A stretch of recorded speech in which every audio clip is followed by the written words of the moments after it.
So, hey guys, WandaVision has just dropped, and this thing was really awesome. I watched the first two episodes, and they were really cool, and I wanted to do a review on them. I'm going to try to make this a non-spoiler review. I want to say I'm trying not to, because it's really hard not to talk about them. But yeah, most of them likely there will not actually be spoilers in here, and I will put little text on the screen if I actually do end up slipping up and saying a spoiler as a little warning, or I'll put in the description of something, but I shouldn't do that. Sometimes I can kind of control that urge. It just depends.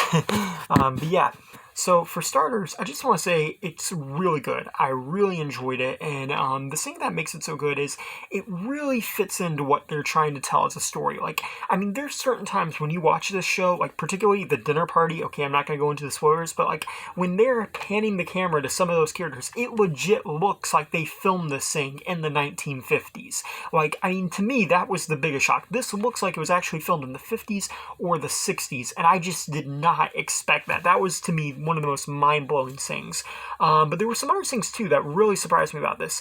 And I just want to say, regardless, too, I think this is a show that's going to annihilate people, because some people are going to absolutely love this, and some people might not love it as much. I do think it's a good show. I just think that this is a show that people are going to have to watch and make up their own opinions for. And very, very rarely do you see that. Usually, one person likes it, everybody likes it, but I think this is a show that's going to have a different set of fan base. And I also think, too, if you're a fan of shows like Dick Van Dyke in the 50s, you're going to love this in the first couple of episodes. But the way the series is made, it's going to progress through television until we get to the point of the Brady Bunch, the Modern Family, and all that stuff. So what I'm saying is, depending on what era of sitcoms you like the most, you're probably going to like that particular run of episodes the most.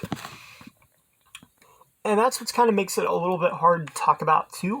But like I said, first two episodes, I really liked them. The effects, they did a good job of making it all look like the 50s. One thing I like about Vision is, when he changes his face, it's little cartoon dots. And, when they use, his powers and stuff, it's cartoon imagery. Because, if they made this in the 50s, that's what they would have used. And with Wanda, if you've ever seen the show Bewitched, my family is huge fans of Bewitched. We own every single episode. We watch it sometimes. And it just reminded me so much of that. They even actually reference Bewitched. They actually do. I don't want to talk about it because it's kind of a spoiler, but they do something really cool. So if you're a fan of Bewitched, you're going to really like that.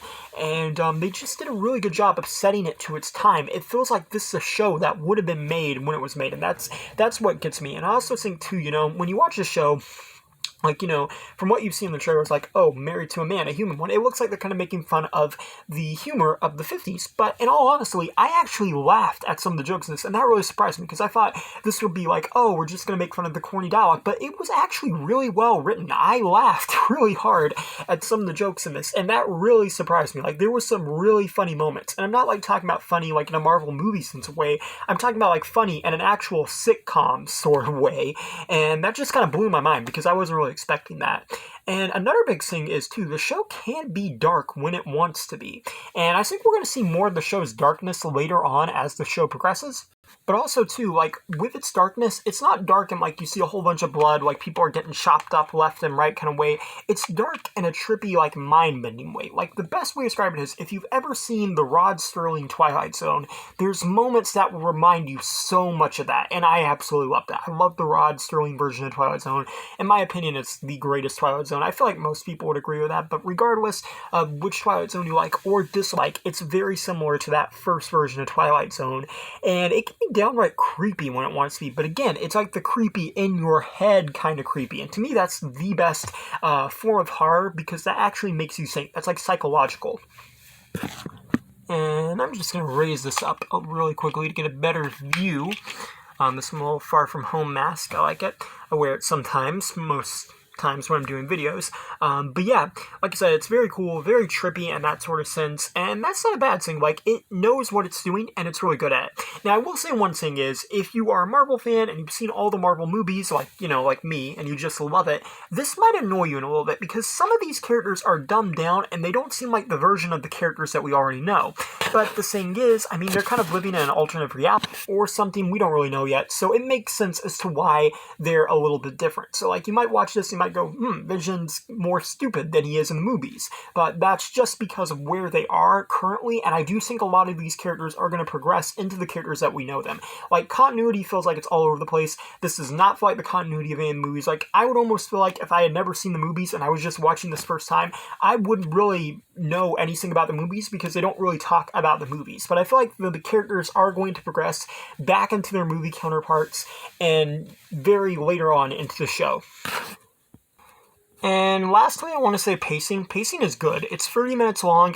That's how long most of the old sitcoms are. And it feels good. It feels like a 30-minute show. The supporting cast, they knock it out of the park. We haven't met everybody yet, but they are funny. They're fun to watch, and they do fit with the characters. And lastly, I just kind of want to end this with, we never really get to see the supporting characters in Marvel movies develop, because usually the Avengers movies are about the main Avengers. So that's what's really cool about this movie, because we actually get to see Wanda and Vision develop, and their relationship is actually fun to watch. And it makes me kind of wish that we had gotten this in the movies in some capacity, because it would have been an interesting dynamic. So this really allows them to kind of grow as characters, and it's just kind of fun to watch. I enjoyed it. I think they did a good job, like I said, mentioned 2 times, and I think this is one that's just really unique. It's definitely not something we've ever seen before. I really enjoyed it.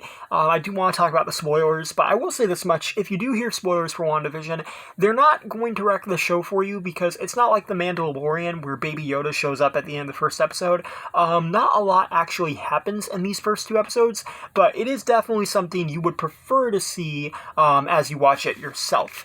And yeah, overall, I just really enjoyed it. It was great. I loved it. They did a really good job, and I'm so excited for next week's episode. And yeah, thanks for watching. Please rate, like, and subscribe.